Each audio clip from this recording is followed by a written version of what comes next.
Solicitou preferência o advogado José Antônio dos Santos Neto, relatoria desembargador Marcelo Prata. Com a palavra o relator.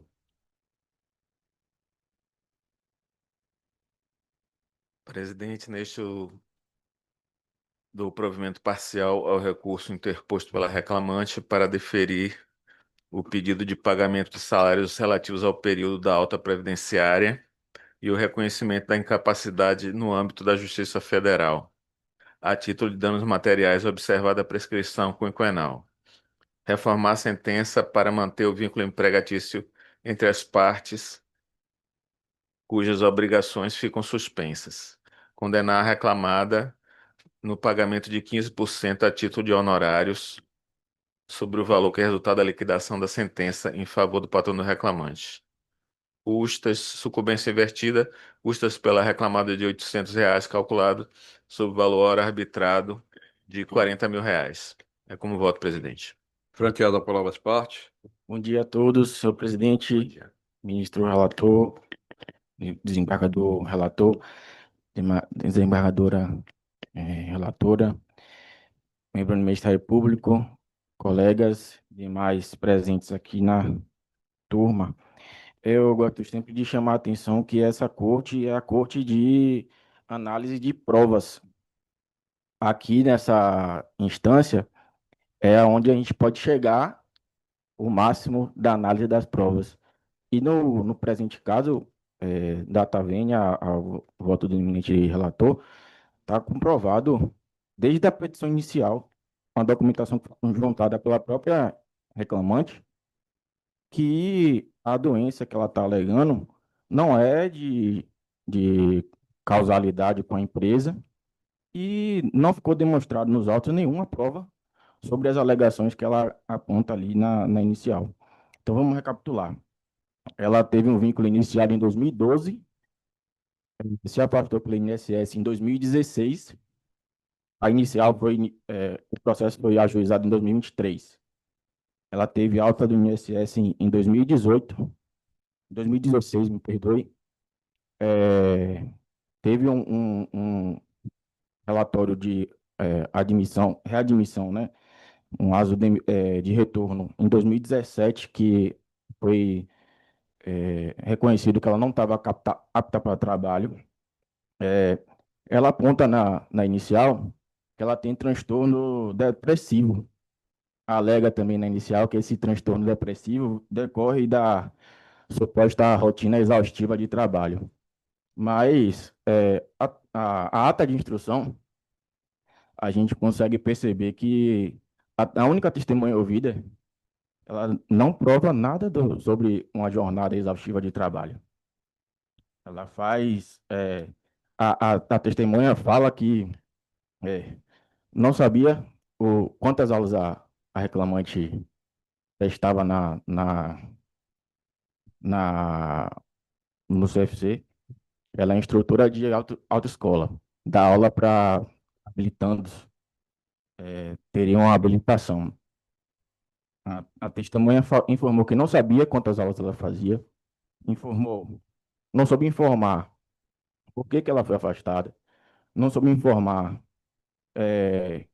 se ela teve retorno, se ela procurou retorno para a empresa, não soube informar, informou que existia intervalo entre as aulas. Então, a testemunha não, em momento nenhum, falou sobre a suposta jornada extensa de trabalho. Mas falando mais sobre a doença, o laudo pericial foi elaborado pela perita, agora me faltou o nome dela, mas tem 60 laudas o laudo, e foi uma análise bem minuciosa sobre a questão. Mas o que dá para a gente destacar aqui é que ela já vinha sendo acompanhada pelo CAPS desde 2014. Percebam que ela foi admitida em 2012, a partir de 2014 ela foi acompanhada pelo CAPS, mas não por uma situação relacionada ao trabalho, uma situação relacionada ao falecimento da avó, que ela tratava como mãe, e do irmão dela, que aconteceu é, antes dela se afastar pelo INSS, e também na própria documentação da inicial, ela mostra que o primeiro afastamento que ela teve pelo INSS em 2009, antes mesmo do início do vínculo de emprego, aconteceu porque ela necessitou ficar afastada para se tratar de uma operação feita para retirada de um câncer. Então, vejam, excelências, tem diversas causas anteriores ao próprio vínculo de emprego. Não há nenhuma prova no processo relacionando ao estresse, relacionando a qualquer condição de trabalho que causou efetivamente um transtorno pelas atividades desempenhadas pela reclamante na empresa.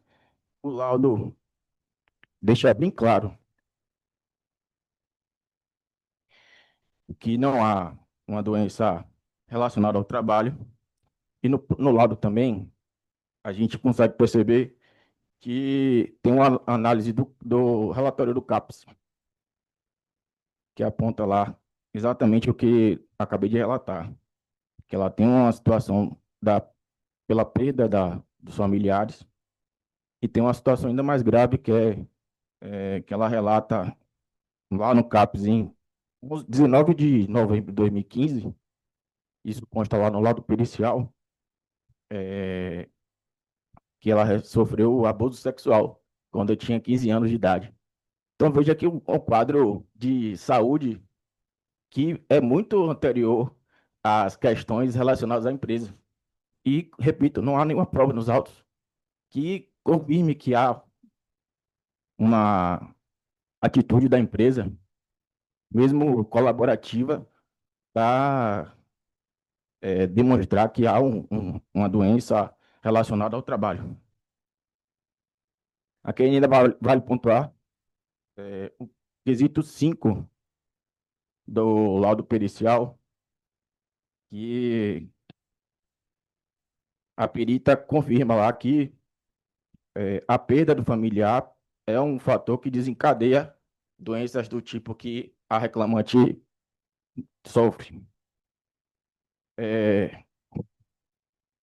Depois, nas respostas complementares, também no item 4, na resposta 4, a perita informa que ela iniciou o tratamento psicoterapêutico em 2014, ou seja, 2 anos depois do ingresso na reclamada, e repito, de causas relacionadas a situações pessoais e não relacionadas à empresa.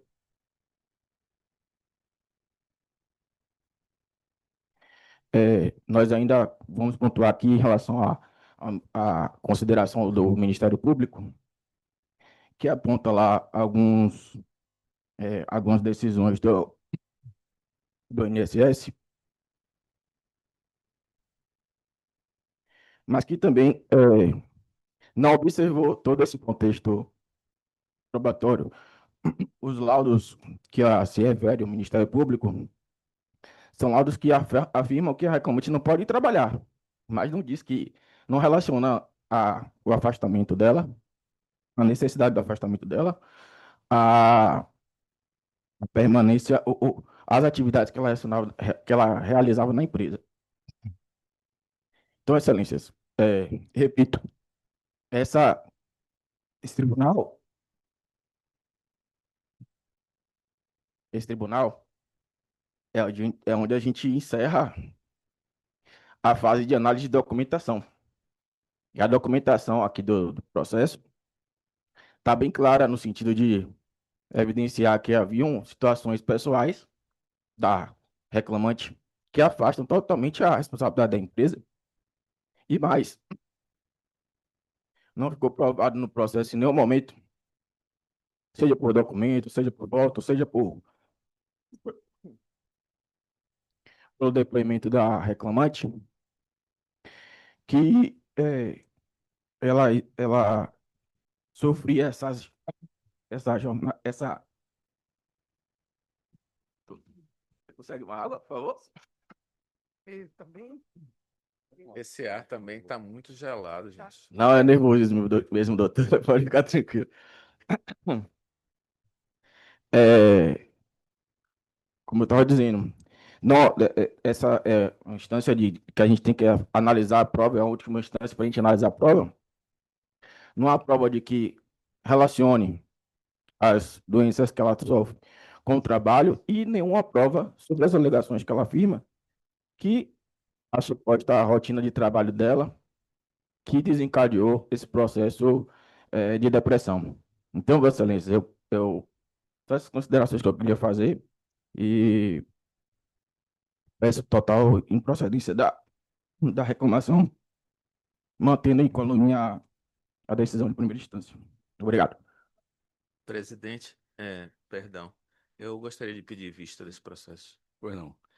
Fica o julgamento do recurso adiado em razão do pedido de vista pelo prazo de lei formulado pelo relator, após o seu voto, dando provimento em parte ao recurso e depois de ter sido procedida a sustentação oral. Agradeço a participação do advogado. Muito obrigado, doutores. Muito obrigado, doutor. Obrigado, querida.